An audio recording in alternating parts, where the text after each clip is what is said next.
Indian American highest earning ethnicity है US के अंदर, यानी कि वो लोग जो इंडिया से यूएस माइग्रेट कर गए, making more than Chinese, Taiwanese, Sri Lankan, Filipinos, blacks and even twice as much as a white person and making 30 times more than what an Indian living in India makes। और ये सिर्फ US का case नहीं है, Indians highest earning ethnicity है, जहाँ यहाँ पे भी इंडिया के बाहर इंडियन इमिग्रेंट कम्युनिटी है, जैसे कि US, UK, Australia. Indian people top charts when it comes to making money outside India, but in India people struggle even to survive. Indian people prosper everywhere except in India. Is it the system which is broken that is stopping Indians to grow in India?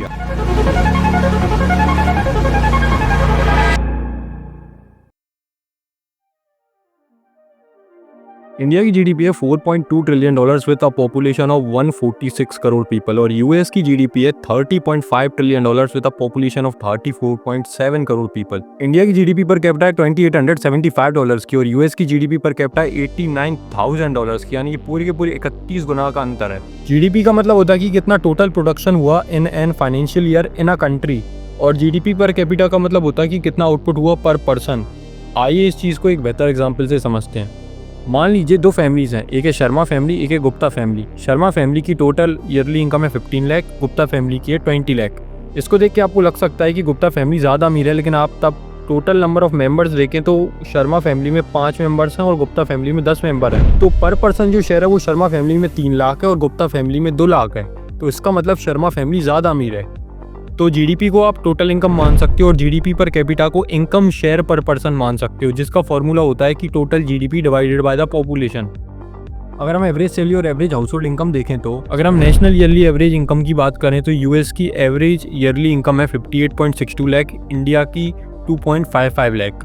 अगर हम highest earning ethnic groups देखें US के अंदर, जिनकी house hold income सबसे ज़्यादा है US के अंदर, तो उसके अंदर नंबर 1 पे इंडियंस आते हैं। Indians with the average house hold income of over 150,000 dollars, यानी कि 1.5 लाख डॉलर से भी ज़्यादा हाउस होल्ड इनकम है इंडियन हाउस होल्ड्स की यूएस के अंदर, and average individual income of 95,000 dollar. चलिए हम इसको एक बेहतर एग्जांपल से समझते हैं। राहुल गुरुग्राम के अंदर एक 3 स्टार होटल के अंदर एज अ रिसेप्शनिस्ट काम करता है। राहुल 8 से 10 घंटे एक दिन में काम करता है और उसको सैटरडेज के अंदर एक छुट्टी मिलती है। इस चीज के लिए उसको 20,000 रुपए पर मंथ की सैलरी मिलती है। वहीं पर अभिनव, जो कि यूएस के अंदर सैन फ्रांसिस्को के अंदर भी एक 3 स्टार होटल के अंदर एज अ रिसेप्शनिस्ट काम करता है, वो सेम एफर्ट्स देता है, सेम काम करता है जो कि राहुल करता है बैक इन गुरुग्राम, लेकिन इस चीज के लिए उसको मिलते हैं 3 लाख रुपए, जो कि 15 गुना ज्यादा है compare to what Rahul gets in Gurugram for doing exactly the same thing just at different locations. अब जिस कंट्री की जीडीपी पर कैपिटा और परचेसिंग पावर हाई होती है, वहाँ पे कॉस्ट ऑफ लिविंग भी हाई होती है। आप अगर इंडिया के अंदर 50,000 रुपये महीने के कमा रहे हैं तो आप वो लाइफस्टाइल इंडिया के अंदर जी सकते हैं 50,000 में, उतने में आपको यूएस के अंदर एक कमरा भी किराए पे नहीं मिलेगा। तो आपको अगर 50,000 वाला लाइफस्टाइल जो आप इंडिया में जी रहे हैं, उतना अगर लाइफस्टाइल उतना मैच करना चाहें तो उसके लिए आपको शायद कम से कम 3 से 4 लाख रुपए यूएस में कमाने पड़ेंगे उस लाइफस्टाइल को जीने के लिए। इसको हम बोलते हैं परचेसिंग पावर पैरिटी, यानी कि पीपीपी। ये जीडीपी पर कैपिटा को अलग अलग कंट्रीज की इन्फ्लेशन के हिसाब से एडजस्ट कर देता है। अगर हम इंडिया की जीडीपी पीपीपी यानी परचेसिंग पावर पैरिटी को देखें तो वो है पूरे 12,000 डॉलर, और यूएस की देखें तो वो है पूरे 89,000 डॉलर, जो कि सेम है नॉमिनल से, क्योंकि डॉलर को एज अ बेंचमार्क यूज़ किया जाता है। पीपीपी में एडजस्ट करने के बाद भी पूरे 7 गुना का अंतर है यूएस और इंडिया की GDP per capita purchasing power parity में, जो कि लगभग 31 गुना का अंतर था नॉमिनल टर्म्स में। इट इज जस्ट अबाउट कि आपकी कितनी कॉस्ट ऑफ लिविंग है, परचेसिंग पावर पैरिटी वो देखता है, but it also comes down to your lifestyle and how much money you are saving. अगर आप इंडिया में 50,000 कमा रहे हैं और अगर आपका आधा खर्चा हो रहा है और आप 25,000 बचा रहे हैं, तो वो तो भी काफ़ी गुना कम है अगर कोई व्यक्ति आधा यूएस के अंदर अपना स्पेंड करे और आधा बचाए खुद के 3-4 लाख में से। और लाइफस्टाइल के ऊपर भी काफ़ी डिपेंड करता है, क्योंकि US offers much better quality of life in terms of environment and infrastructure. अगर हम टोटल नंबर ऑफ मिलियनर्स की बात करें कि कितने मिलियनर्स हैं, यानी कि वो लोग उनकी नेटवर्थ $1 मिलियन से ज़्यादा है, यानी कि इंडियन रुपीज़ के अंदर देखें आज के हिसाब से तो 8.8 CR से ज़्यादा है, तो यूएस के अंदर 2.19 करोड़ बिलियनर्स हैं, जो कि उनकी 8.5% पॉपुलेशन है। तो आप बोल सकते हैं लगभग 1/3 या 1/4 of the all house holds millionaires के अंदर आते हैं। और अगर इंडिया के अंदर देखें तो 8.68 लाख मिलियनर्स हैं, यानी कि 0.1% ऑफ द पॉपुलेशन। और अगर हम टोटल नंबर ऑफ बिलियनर्स की बात करें तो यूएस नंबर 1 रैंक पे आता है विद 902 बिलियनर्स और इंडिया रैंक 3 पे आता है with 205 billionaires.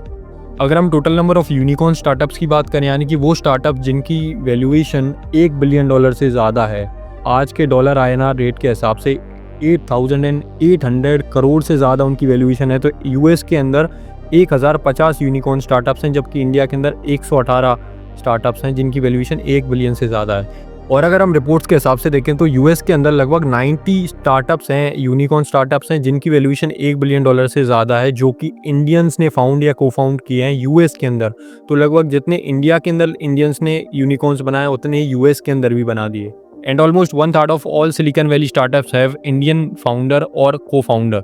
Indians prosper everywhere except India. Indian American highest earning ethnicity है यूएस के अंदर, जो कि सारी एथनिसिटीज से ज़्यादा कमाती है, twice as much as a white American and 30 times more than a average Indian who lives in India. इसके कुछ रीजंस हैं, जैसे कि जो सबसे ज़्यादा टैलेंटेड और सबसे ज़्यादा स्किल्ड लोग हैं वो लोग इमिग्रेट करते हैं, इस वजह से शायद वो लोग इतना ज़्यादा प्रॉस्पर कर जाते हैं compare to an average Indian. ये भी सोचा जा सकता है कि जो दूसरे एथनिसिटी के लोग हैं जो यूएस के अंदर या किसी दूसरी मेजर कंट्रीज़ के अंदर जो इमिग्रेंट्स हैं वो इतना अच्छा क्यों नहीं करते, क्योंकि वो भी तो सबसे ज़्यादा स्किल्ड और सबसे ज़्यादा उनमें से चुने जाते हैं। और जो मेजर रीजंस हैं जिसकी वजह से इंडियंस उतना ज़्यादा अच्छा इंडिया के अंदर नहीं कर पाते जितना अब्रॉड में कर लेते हैं, वो है ब्रेन ड्रेन इफेक्ट। इसका मतलब जो बेस्ट टैलेंट होता है, टॉप टैलेंट होता है, वो इंडिया को छोड़ के चले आते हैं। Corruption, inequality in consideration of wealth in small amount of people, lacking meritocracy, lacking infrastructure, high informality sectors, high informality and low average productivity.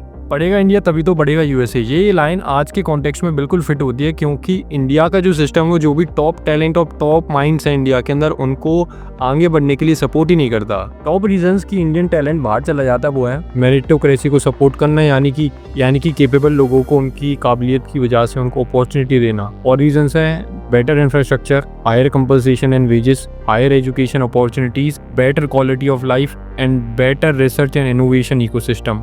जैसे कि India 0.7% of the GDP spend करता है on R&D, while US 3% spend करता है R&D के ऊपर। An average American makes 15 to 20 times more than what an average Indian makes. But the Indians on the abroad, they makes even more than them and even dominate them. This suggests that Indians are not incapable. It's just that the system has some fundamental flaws that we have to work upon to fix them so that Indian people within the country could also prosper. Thank you so much for watching this video. If you find this video helpful, please consider subscribing to my channel. I regularly upload these kind of informative videos. Thank you so much.